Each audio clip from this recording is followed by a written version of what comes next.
ಕೇಂದ್ರ ಸಚಿವ ಎಚ್ಡಿಕೆಯಿಂದ 14 ಎಕರೆ ಭೂ ಒತ್ತುವರಿ ಆಗಿರುವಂತಹ ವಿಚಾರಕ್ಕೆ ಸಂಬಂಧಪಟ್ಟಂತೆ ವಿಧಾನಸೌಧದಲ್ಲಿ ಚಿಕ್ಕಬಳ್ಳಾಪುರ ಶಾಸಕ ಪ್ರದೀಪ್ ಈಶ್ವರ್ ಹೇಳಿಕೆಯನ್ನ ನೀಡಿದ್ದಾರೆ. ಪ್ರದೀಪ್ ಈಶ್ವರ್ ಇದ್ರ ಬಗ್ಗೆ ಮಾತಾಡಿದ್ದಾರೆ. ಮಾನ್ಯ ಕೇಂದ್ರ ಸಚಿವರು ಕುಮಾರಸ್ವಾಮಿ ಒತ್ತುವರಿ ಮಾಡಿದ್ದಾರೆ.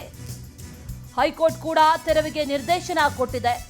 ಕಂದಾಯ ಇಲಾಖೆ, ಸರ್ವೆ ಇಲಾಖೆ ಜಂಟಿ ಸರ್ವೆ ಮಾಡಿದೆ.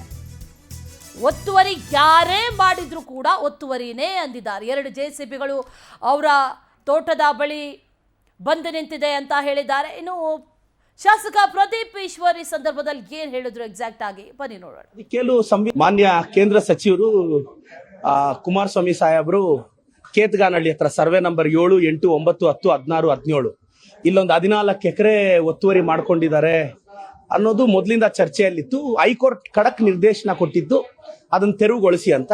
ಈ ವಿಚಾರದಲ್ಲಿ ಕಂದಾಯ ಇಲಾಖೆ ಕೂಡ ಜಂಟಿ ಸರ್ವೆ ಮಾಡಿಸಿತ್ತು. ಸೊ ತೆರವು ಈ ದೇಶದ ಪ್ರಧಾನಮಂತ್ರಿಗಳು ಮಾಡಿದ್ರು, ಮಾಜಿ ಮುಖ್ಯಮಂತ್ರಿಗಳು ಮಾಡಿದ್ರು, ಕೇಂದ್ರ ಸಚಿವರು ಮಾಡಿದ್ರು. ಒತ್ತುವರಿನೇ ಒತ್ತುವರಿ ಕುಮಾರಸ್ವಾಮಿ ಅವರು ಮಾಡಿದ್ದಾರೆ. ಅದು ಮೇಲ್ನೋಟಕ್ಕೆ ಕಂಡು ಬಂದಿದೆ. ಇವತ್ತೋಗಿ 2 ಜೆಸಿಬಿ ಅಲ್ಲಿ ನಿಂತಿದೆಯಂತೆ.